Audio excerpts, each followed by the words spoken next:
ज़दबांग के शाहीन, और वो जोर से बोला कि मैं शाहीन हूं, तुम मुझे जानते नहीं हो। वकारम बे ज़मीं चीस्त, मेरा जमीन पे क्या काम।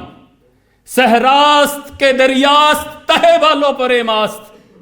क्या सहरा हो, क्या इंडियन ओशन हो, या क्या अटलांटिक ओशन हो, या क्या पैसिफिक ओशन हो, ये सब मेरे बड़े पर के नीचे हैं।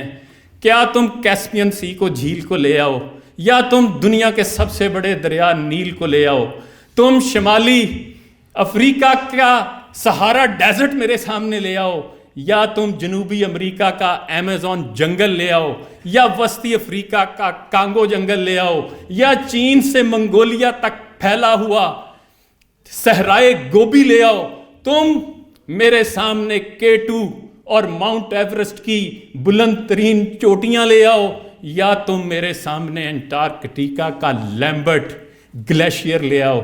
ये सब मेरे पर के नीचे हैं, ये सब मेरी पहुंच में हैं, मेरी नज़र इन सब तक जाती है, और इनमें से कोई भी मेरी परवाज़ की हद से बाहर नहीं है।